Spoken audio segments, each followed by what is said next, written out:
Thank you for joining us today for the reading of the Word of God.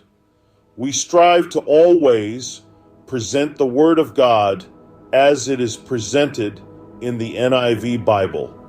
Keep us in your prayers as we pray for you all as we engage our Lord and Savior in this amazing journey in the reading of the Bible. Then Hannah prayed and said, "My heart rejoices in the Lord. In the Lord my horn is lifted high. My mouth boasts over my enemies, for I delight in your deliverance. There is no one holy like the Lord. There is no one besides you. There is no rock like our God. Do not keep talking so proudly, or let your mouth speak such arrogance. For the Lord is a God who knows, and by him deeds are weighed. The bows of the warriors are broken, but those who stumbled are armed with strength. Those who are full hire themselves out for food, but those who are hungry no more. She who was barren has borne 7 children, but she who has had many sons pines away. The Lord brings death and makes alive. He brings down to the grave and raises up. The Lord sends poverty and wealth. He humbles and he exalts. He raises the poor from the dust and lifts the needy from the ash heap. He seats them with princes and has them inherit a throne of honor. For the foundations of the earth are the Lord's. On them he has set the world. He will guard the feet of his faithful servants, but the wicked will be silenced in the place of darkness. It is not by strength that one prevails. Those who oppose the Lord will be broken. The Most High will thunder from heaven. The Lord will judge the ends of the earth. He will give strength to his king and exalt the horn of his anointed." Then Elkanah went home to Ramah, but the boy ministered before the Lord under Eli the priest. Eli's sons were scoundrels. They had no regard for the Lord. Now it was the practice of the priests that, whenever any of the people offered a sacrifice, the priest's servant would come with a 3-pronged fork in his hand while the meat was being boiled, and would plunge the fork into the pan or kettle or cauldron or pot. Whatever the fork brought up, the priest would take for himself. This is how they treated all the Israelites who came to Shiloh. But even before the fat was burned, the priest's servant would come and say to the person who was sacrificing, "Give the priest some meat to roast. He won't accept boiled meat from you, but only raw."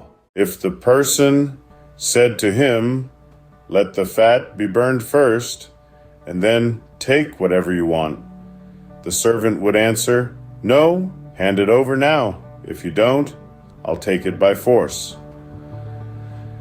This sin of the young men was very great in the Lord's sight, for they were treating the Lord's offering with contempt.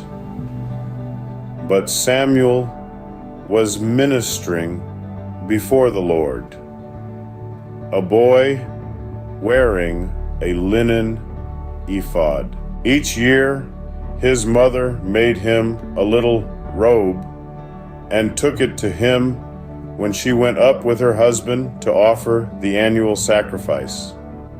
Eli would bless Elkanah and his wife, saying, "May the Lord give you children by this woman to take the place of the one she prayed for and gave to the Lord." Then they would go home. And the Lord was gracious to Hannah. She gave birth to 3 sons and 2 daughters. Meanwhile, the boy Samuel grew up in the presence of the Lord.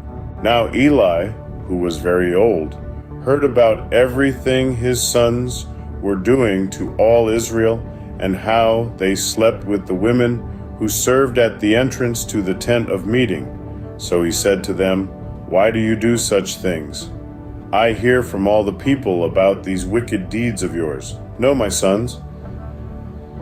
The report I hear spreading among the Lord's people is not good. If one person sins against another, God may mediate for the offender. But if anyone sins against the Lord, who will intercede for them? His sons, however, did not listen to their father's rebuke, for it was the Lord's will to put them to death. And the boy, Samuel, continued to grow in stature and in favor with the Lord and with people. Now a man of God came to Eli and said to him, "This is what the Lord says.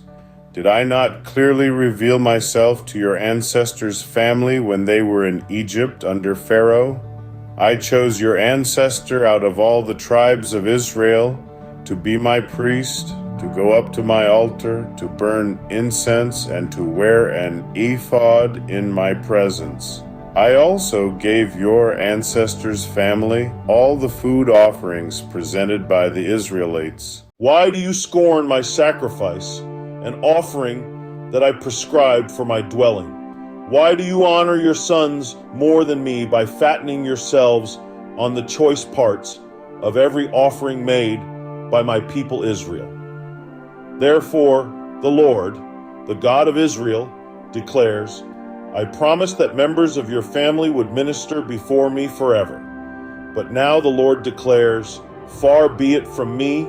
Those who honor me I will honor, but those who despise me will be disdained. The time is coming when I will cut short your strength and the strength of your priestly house, so that no one in it will reach old age, and you will see distress in my dwelling. Although good will be done to Israel, no one in your family line will ever reach old age. Every one of you that I do not cut off from serving at my altar, I will spare only to destroy your sight and sap your strength, and all your descendants will die in the prime of life. And what happens to your two sons, Hophni and Phinehas, will be assigned to you. They will both die on the same day. I will raise up for myself a faithful priest who will do according to what is in my heart and mind. I will firmly establish his priestly house, and they will minister before my anointed one always.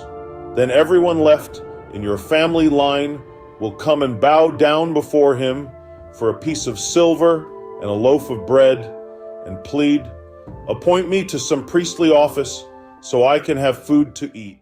We invite you to take a moment and peruse the PDF attached to every video. These documents provide further enlightenment on the Word of God that we have covered together, and it underlines the importance of reading them for a deeper understanding. We send our blessings to you in the name of Jesus Christ always.